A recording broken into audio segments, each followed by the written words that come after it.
Hey guys, welcome to the channel, or welcome back to the channel. We are the Mile High Property Brothers. Today we're gonna get right into it. We're gonna be talking about moving to Colorado in 2025 and just things to look out for and to consider. We're gonna cover it all. We're gonna break it down into a couple different sections. Why is Colorado so popular right now? Yep. What to look for? Yep. What locals maybe know that you guys don't know? Yep. Some of the hottest areas. Some of the hottest areas, etc., etc. Yes. But we've broken these things down into sections because some of them are just a little bit more complex than just having a certain bullet point, right? But either way, stay tuned, listen to it. If you guys have questions, we'd love to hear from you. We've also got some great buyer guides down below if you guys are curious about different areas or what it looks like to buy in 2025. We'd love to help you with those as well. That being said, let's get right into it. All right, so let's start off, guys, talking about what makes Colorado so popular right now. We did see, just like the rest of the country, 2024 was a little bit slower than the previous years. Really, honestly, it was one of the first slowdowns Colorado has seen in the past 10 or 15 years. Correct. We've been on just a crazy upward trajectory, but already in 2025, we are seeing much more buyer activity than we had for the majority of last year. Again, high interest rates, elections, all the things that cause markets to slow down. But this year, guys, Colorado is more popular than ever. One of the biggest reasons that we see and hear from you guys specifically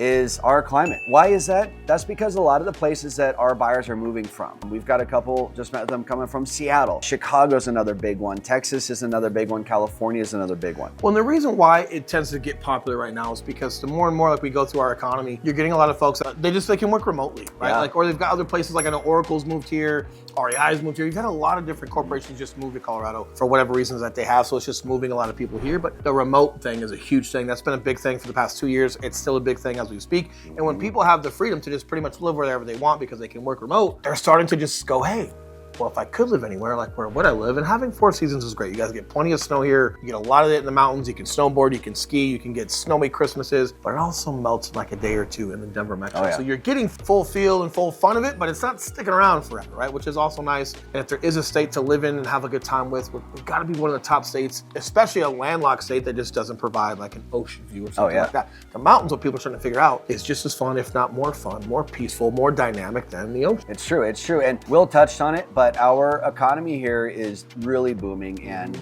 our job market specifically. We are starting to become really sort of a tech hub. You know, we've got some clients that are moving here that work for Google. Will mentioned Oracle. You've got some other big companies that are here in Colorado that are also on like their list of places to check out as they're continuing to expand and grow. Right, and even if you're not in tech, just understand that like more people are coming here because of that, and if more people are coming here, then housing is gonna boom here. You've got like, let's say you own a restaurant, well, more people are gonna be eating here. So like, we've got more restaurants coming here. Our whole food side, I don't know if we have this on there today, where Colorado's food scene has come from in the past 24 months, past 36 months, has been amazing. But that's what I mean. Like, you don't necessarily have to be directly related to tech in order to benefit from a great state that's got a great economy.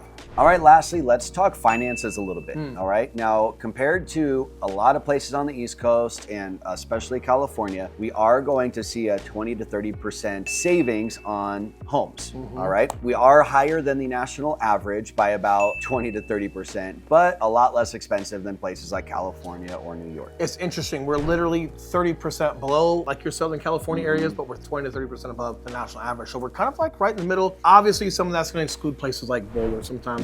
Like that's probably like Aspen, Boulder. Those are like our 2 little silos that tend to just be definitely above like the Denver Metro national average, right? Or excuse me, Denver Metro and national average. So isolating those a little bit when you're looking at everything else for the most part. And by the way, little sneak peek here. What's that? You don't need to go to Aspen or Boulder to have amazing mountain views or be in the mountains with amazing land. These are the ones that everyone knows about. Guys, the Rocky Mountain stretches the entire state, right? That's right. Like, there are awesome places, even 20 minutes outside of Denver, that you can't believe aren't as expensive as Boulder, but Boulder is Boulder and Aspen's Aspen, and you know. I'm talking about a little place called Aspen.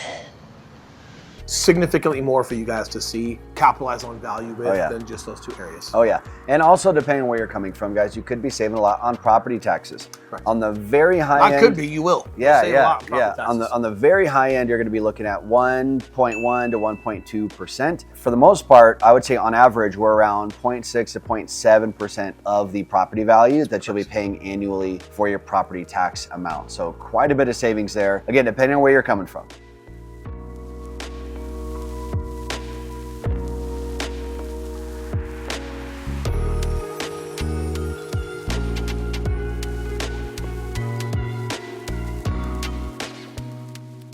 All right, now let's dive into our next section where we're going to be going into some of the most common topics that people just don't know before moving here. Some of these we've talked about before. You definitely want to stick around and hear some of these because you probably haven't heard them if you guys are here to talk about it, a year or two ago. They're still relevant now. And when we're talking about everything you need to know when it comes to moving here in 2025, if they're still relevant from a year ago, we're going to be talking about them now. We're not just going to make up some stuff to give you guys something different. So stay tuned and listen to these. These are important. That's right. So let's start off talking about traffic, all right? Now, Denver, as we've said before, guys, is just big enough, but just small enough. Like, we have everything here to be like an attractor of a big city, right? Like big sports teams, music concerts, international airport, all those things. We have like direct flights to Ireland, Iceland, Hawaii from Denver International Airport. Right, it might even great. be like the biggest international airport there is now, but you've got those things here. Yeah. In layman's terms, I've never heard somebody complain about Denver traffic unless they were from Denver and they don't necessarily know what real traffic is. Oh yeah. Denver 10 years ago, and then Denver now has more traffic. However, we will say, we've said this before, between public transportation and light rails in and out of the city and several different byways and highways to get in and out of the city, you're not predicated on just using the highway to get where you want to go. Our average speed limit, even during rush hour, is like 35 to 37 miles an hour.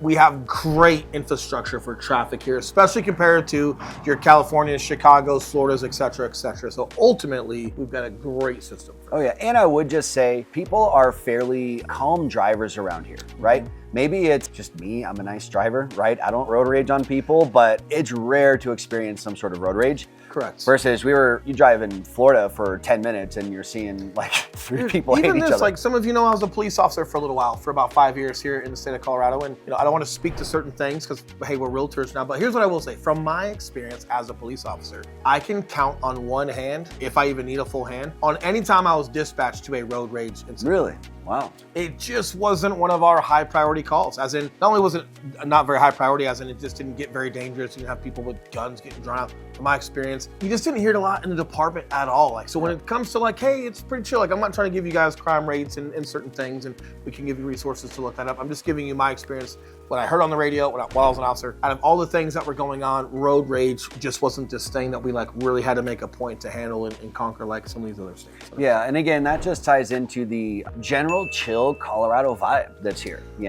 It's like regardless of what state you're coming from, there's probably something drawing you to Colorado, right? A common denominator that's drawing you to Colorado. Oftentimes, we just see that people develop just a calm, kind of chill demeanor out here. Now, to give you something, because I don't want you guys thinking like, oh, you guys are just for Colorado. Of course you're Colorado. Of course we're for Colorado. Yeah. If there were to be like a downfall when it comes to Colorado traffic, I'm sure you have one. Here's mine. If you guys live south of Denver, if you guys live a certain distance north of Denver, because of elevation and because sometimes like from Denver down into Castle Rock and then down to the Springs, you're having to decrease a lot of elevation. During inclement weather, the highway can get shut down. So if it's freezing over, if you've got black ice and you're getting some car accidents, there are about once or twice a year where I-25, well, I-70 west into the mountains for sure. That's pretty obvious. You're going to the mountains. If a snowstorm is bad enough, they're going to close on the backside of the Eisenhower Tunnel for safety precautions. But also I-25 north as you start going toward Erie, as you start going towards Loveland, Fort Collins, or south toward Castle Rock and the Springs. If you're in Castle Rock, you're typically pretty okay. Anything south of Castle Rock, that's where they start to close some things. Get a little dicey, yeah. Because of elevation and some shift changes there, because we are so close to the mountains, even though we're in Denver, there's elevation changes from city to city. You will get some closures. It can be a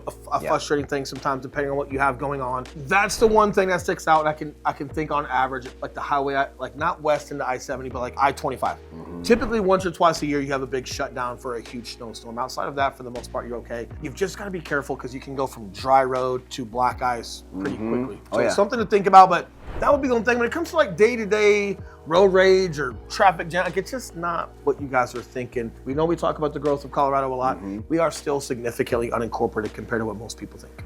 Now, before we get into the rest of it, a lot of you know, but we're going to remind you, we are licensed brokers here in the state of Colorado, and just as much as we love making these videos, we love more to help you with those real estate needs. We've also got some great relocation guides that we've spoken to you guys about in the beginning of this video. Call, text, email us here with any questions that you guys may have, or you can just text us Relo Guide and we'll get you our free copy of our 40-page relocation guide, everything you guys need to know when it comes to moving to Colorado. That being said, let's get back into these points. All right, moving forward, let's talk about some of the weather surprises that you may or may not be aware of. I would say one of the biggest ones, being that we have 4 seasons here, you guys know that by now, but one of the biggest things to keep in mind is that during any of those seasons, it can feel like another season pretty quickly. Really quickly. Yes. So what do I mean by that? Right now it is like 62 degrees probably. It is the very end of March. Later today, give it a couple hours, it's probably going to feel like the middle of summer. It could. Wait till tonight, it's probably going to feel like the winter again. It'll still drop down to the 40s. And then also something to think about, because we have more sunny days in Florida, we always brag about that. You have to realize that just because it's sunny doesn't mean it's not cold. Second thing, just because it's cold doesn't mean the sun won't give you a sunburn. So when you guys are up in the mountains at altitude and that reflection is coming off of that snow and you're skiing or snowboarding, whatever it may be, even if it's just your face that's exposed outside of like your goggles, you're gonna wanna make sure that you've got sunscreen when you're in those bright days. That sun will reflect onto your skin and it will blast your sunburn. Sometimes arguably worse getting a cold sunburn versus like your typical hot sunburn when you can kind of feel it coming on. But things to consider, things to think about. You definitely want that light jacket in your car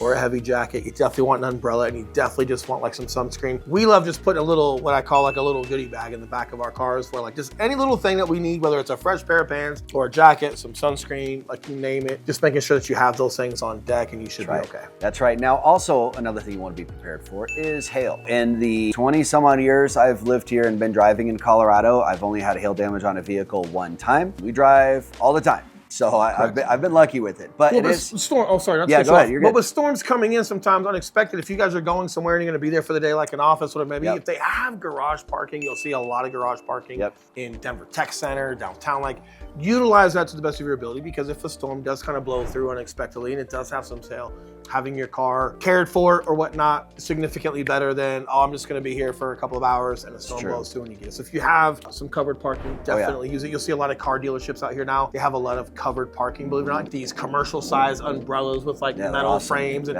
they're really cool, but it's to protect from that. So definitely make sure, if you guys have questions on that as well, we can definitely highlight the past couple of years where you'll get, significantly more hail than others as far as certain areas, as far as like just preference on where you want to. Yeah, it's really about an 8-week stretch as we transition from spring into summertime. So it's not something that you guys are going to have to be dealing with all the time. And then another benefit, guys, this is something we hear from a lot of people, especially those coming from Texas and the Midwest. We just don't have a lot of natural disasters out here. At most, you'll have some tornadoes. You'll have a couple tornadoes throughout the spring and summertime that are typically on the far east plains. Yeah, more than that. Actually, probably. You're way out there. They're not we'll have like one every 10 years that might hit a town around here and it hurts a tree. In the metro area, but we'll have them on the East Coast, because the East Coast. The East Coast between Colorado. Eli lives out east. That's why he's talking about these tornadoes. So let's show everybody where Eli lives. There we go. Okay, that's Eli. That's where he lives. That's his family. Yes. We also get some fires. Now, here's something we haven't talked about before, and it's the jet stream. Okay, I'm not a scientist. I'm not a weatherman. I can't quite explain why, but as temperature changes toward the fall into the winter, we'll get some wind. And then mainly when it's going from like winter to spring and we're starting to increase our temperature, for some reason we get this jet stream of wind across our state that's coming from across the country, and we'll get some winds as high as like 40 miles an hour, 50 miles an hour. And it's pretty dry. And it's dry wind. A lot of times that's where like some of the fires up north by Boulder have started before, things like that. Something electrical will break. That broke into like some wheat fields and it started a fire. Things like that, right? Like, but for the most part, we're not like a high wind state like you'll see in Wyoming, where it's like, no, that's just a thing. It just blows wind here. We're definitely not that, but we do have some times during the season where temperature change for some reason creates that. Thankfully, we don't see them in highly suburban areas. Like the one that he was talking about in Superior, that was a rarity to where it was more in suburban areas. A bunch of homes burned down. It was terrible. But unlike California, where you just have so many homes that are built on these mountainsides, and we so don't really dry crop. we don't really have that much out here. So when we do have mountains, you will get smoke and things like that affect the air quality. But for the most part, we're not losing hundreds and hundreds of homes, which is great. We did one time that fire up north, and you guys will give you some information if you'd like for that. But for the most part, I think per cap as well, like just fires overall, we're pretty low. Now moving along, let's talk about some areas that you should definitely consider if you're moving to Colorado. And we're going to break these up into a few different sections. So if you're looking for more downtown sort of urban living, we're going to break it down into just straight suburbia life, suburbia dad life, like Will and I like living. And then I'm going to be honest. I do love it. You never think you're going to say that when you're younger or whatever it may be. Like, I really love where we live. That's I think true. It's awesome. That's true. Right? Yeah. 100%. That's true. And then if you are looking for a little more open space and acreage. So let's start off. Did you incorporate yourself into suburbia dads? Yeah. He's not a part of the crew. Rural suburban. He's like, is that right? No, like, listen, this is Eli on the weekends.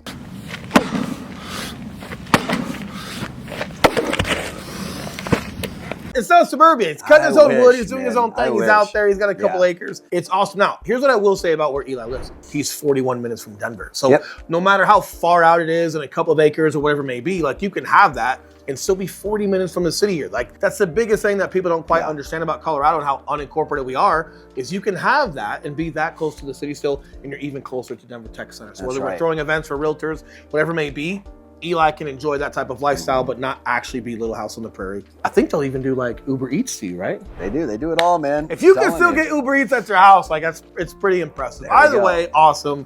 We don't chop a lot of wood in my backyard. It's more like it's finished. We've got some RC cars. There we go. There we go. So let's start off with some of our Denver recommendations. Yes. So one of the top neighborhoods that we're seeing right now, and it's been a top neighborhood for quite a while, but it's just continuing to gain popularity, is Sloan's Lake. Oh, yeah. Now, Sloan's Lake is obviously around Sloan's Lake. It's a great park. So whether you're walking or playing volleyball or getting together with people, it's a very, very popular destination. But then the homes that are around there, they're big, they're gorgeous, they have good sized yards, and a lot of more old school brick. You have old school brick homes, but then a lot of like newer, modern, contemporary homes. It's like you'll have some remodeled old homes, but then you'll just have some complete scrapes and brand new builds with rooftop decks. You'll have some row homes out there. You've got the medical facility out there. You've got some apartments and condos in that little shopping center area. And you're literally like miles, a couple of miles, if that, from like Mile High Stadium. Yeah, you are. Investical Field, whatever the name is for where the Broncos play right now, whoever sponsored it, you're not too far from that at all. And believe it or not, I know you say Sloan's Lake has been popular for a couple of years now. It has, but not quite to the level we think it would have been at. Like out of everywhere that was increasing in price and increasing in demand that we saw, the sleeper was like, why aren't more people moving to Sloan's Lake? I think they're starting to pick up on it now. To be able to have the body of water there, be that close to Denver, and have the amenities that are there, really hard to beat. And you're on the west, you're just on the west side of Denver. Right? Like, so when you're just west of where the Broncos play, you're about as close as you can get to the mountains without getting the more inclement weather from the mountains. Like, you're not quite in the foothills or anything like that, so you're still getting mild weather, but you're super close to the mountains, less than an hour to go have some fun and do whatever you want. I was just about to say, you're really close to I-70, so if you do want to head out into the mountains, you're just jumping on the highway a few minutes away, heading straight out west, and you're there. Great spot. You got young professionals out there. You've got families out there. Nightlife is really cool. I mean, you're right by Denver, right? So like, I would almost, not to get too long-winded, I'd almost venture to say that Sloan's Lake is a huge contender to compete against like the Highlands as far as like overall pleasurability for livability. Me personally, I'd be picking Sloan's Lake all day over the Highlands. And the Highlands, guys, we've covered that. We'll show some clips from that maybe in this video as well. The Highlands is great, but I think Sloan's Lake might be that sleeper that's actually better. Sloan's Lake is like a younger and more affordable wash park. You know, Wash Park, great body of water, great popular park and everything like that. A lot of older homes, a lot of really expensive homes. You got more grass at Wash Park for volleyball, things like that. But you're further away from the mountains, and you're also a little bit further down from like the stadium and like downtown. Yeah, and just a little bit older demographic out there. With nothing wrong with that at all, but if you are looking for a little bit more activities and things to do, be a little more social, then Sloan's Lake is definitely going to be a good place for you. Let's move into some more suburban recommendations here. As Will said earlier in this video, you know, what's interesting is a lot of our clients that are coming here are remote working. So they're looking at the state with a completely unfiltered lens. They're looking at anywhere they could possibly live because they don't need to be bound to a certain region for work or anything like that. Yet we find the majority of people who can live anywhere in the state, they do end up mostly settling on the southern metro side. That's going to include Castle Rock, Highlands Ranch, Littleton, Parker, Southeast Aurora, Castle Pines. A lot of great areas because you kind of feel like you're in the mountains. They've got great pine trees, rolling hills. You've got a lot of great sidewalks and trails to go bike on, run on, and walk on. It's very family friendly, and you're also like, you're not that far from the airport. You're not that far from going to like the outlets in Castle Rock. You're not that far from the Springs if you like. But as far as like overall just master plan communities, like they're really hard to beat. It's also, I think, because it's a little bit flatter out here as you get a little bit more southeast, and there's just more to put out there, more to lay, more family friendly, more usability to it. I think that's why a lot of the gravity comes this way. You know, and on top of that, we have really good schools all over the state. Man, I'm surprised I missed that. I've got 3 kids. Let's talk about it. He's only got 2. One was just and it's homeschooled. What's he talking about, right? I was going to mention his mom gave him he was homeschooled. That's right. It gets lower every time. Go figure. Yeah, it does.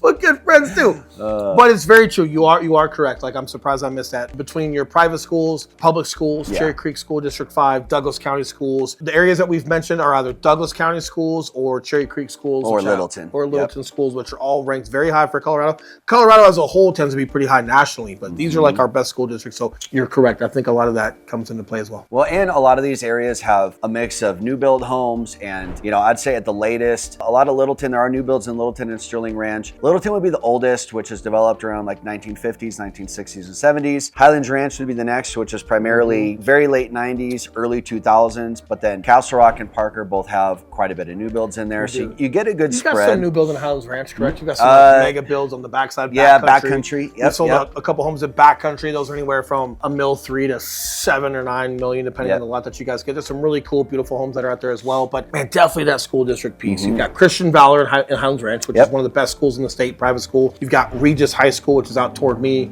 toward like Southeast Aurora. And then for those people that are looking for maybe a little bit more small town vibe and they don't necessarily plan on coming to Denver very often, heading up north, looking at like a Louisville, Superior, Lafayette, Loch Bowie, Fort Collins. Timnath is a really great new community that's being established out there with some really good lakes. A lot of growth out there, but you still kind of get that small town feeling. We go up there and we've got some agents that we've partnered with up there that are part of our crew here. You definitely feel like you still kind of like everybody knows your name. Oh yeah, totally. Take that for what it's worth. Like definitely some good feelings up there. And when you're up north, you're also still more than okay to go to the mountains. So for example, when you're in Denver and you take I-70 West into, A Basin and some of these other ones, Breckenridge, still more than doable to do from up north. But up north also has, like if you were to go straight west from being up north, you've got Loveland, you've got Estes Park, you've got the Rocky Mountain National Park, you've got Loveland Pass up there, so there's still skiing and snowboarding possible. But again, the Rocky Mountains go across the entire state. So don't feel like you all have to bottleneck down into Denver to then go west into Breckenridge. Like there's plenty to do in the mountains up north. All right, now let's say that you're looking for a little more open space or some acreage. Now, this is gonna be one of the harder ones to find unless you're okay going a little bit out. The reason I chose to move to Elizabeth was because I'm still well within an hour to Denver, but we get some acreage out there, right? But we're still driving, 20 minutes to go to Target or 20 minutes to go to Walmart or something like that. But that's more than reasonable for a rural area. For Elizabeth, right? Like when you live down there, like what's your main town that you go into? Is it South Parker? You have a little bit of stuff in Elizabeth. Yeah. Like if you were to go to like an adjacent city for some shopping or whatever it may be. Typically Guys, Parker. isn't this cool? While we're shooting videos for you guys, we got you guys calling. That's looking at buying a home. That's right. Like, hey, this is Will.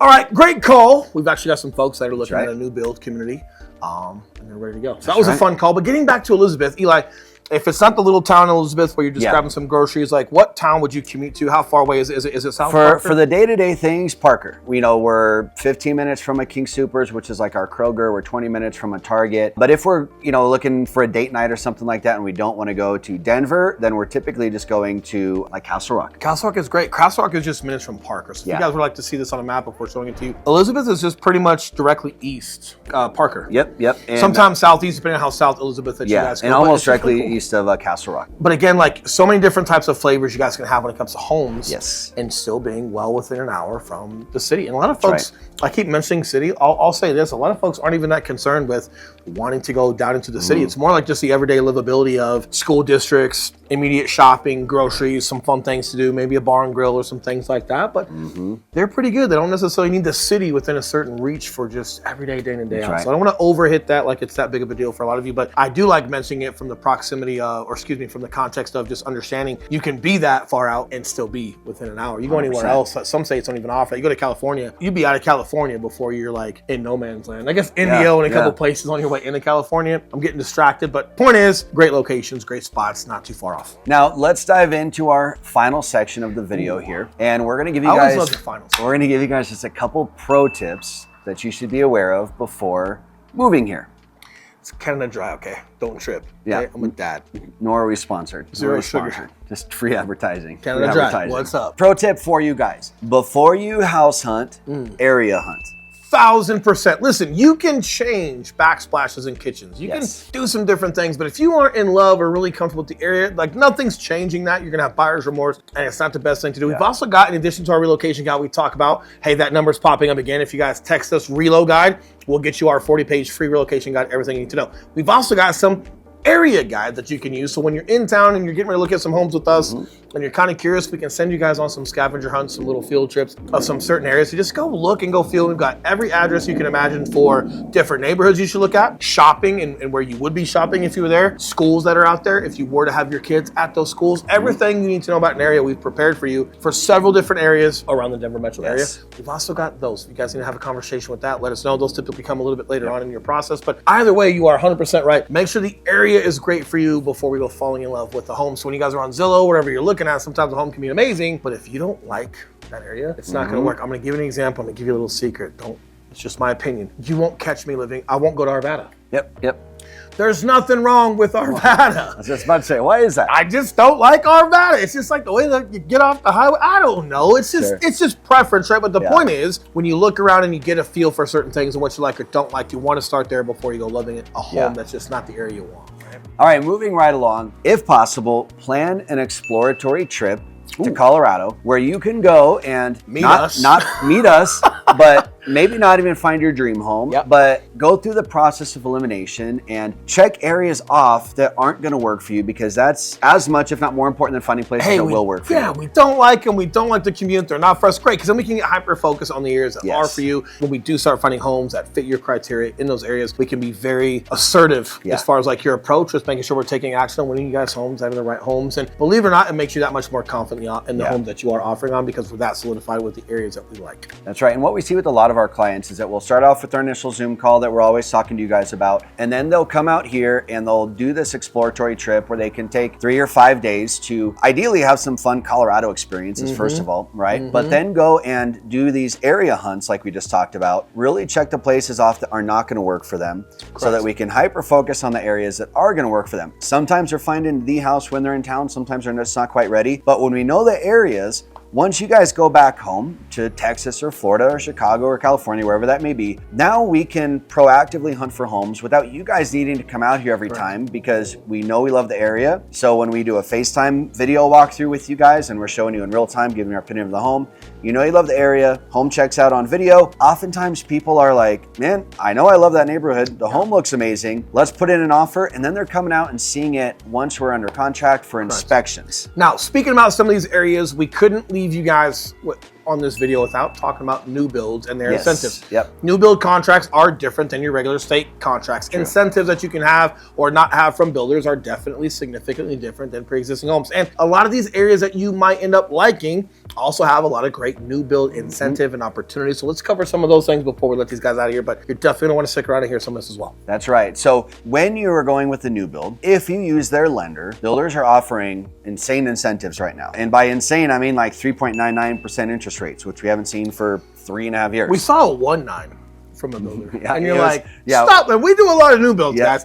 They threw that stuff to us, and we get a lot of like inside scoop from a lot of folks that work at these new builders, because we do so many new builds and we do so much partnering with them. We'll hear things that fall off market that were maybe under contract and it fell out for whatever reason. We'll be the first call because people know we have a lot of buyers for those. But we heard that 1.9, it was like, stop lying. Are you guys crazy? Like, they weren't, and we got 5 new people under contract with those. But you know, they have the flexibility with their partnerships with lending to be able to do things like these long term for you guys. So it's definitely something that you'll want to consider. Oh yeah, guys, where we're seeing the market right now, and we'll just kind of finish off by giving you a state of the market as we see it right now. Right now, I feel like it's a very, very balanced market, in the sense of, you know, if a home is sitting on the market and it's overpriced, it's going to sit there for a while until it comes down to an appropriate price. If your home's on the market and it doesn't show well, you haven't prepped it, it's dirty, it just isn't presentable, and you're asking a high price, it's going to sit there. Now, with that being said, if you have a home that is priced competitively, shows extremely well, you might have some competition on it, but competition these days looks like maybe another offer, maybe one other offer, maybe 2 other offers. The competition is also like these master plan communities, because Colorado is so unincorporated compared to a lot of states. You guys can get into new builds and have a great experience and a great yard and a great development, pools, clubhouses, and all these things, but still not be too far from city. Or feel like you're off the beaten path like you do with new builds in some other states where you're in the middle of nowhere for that new build. Like, we have commercial development developments around these. Some of these new build communities in other states, they're building them, but there's nothing out there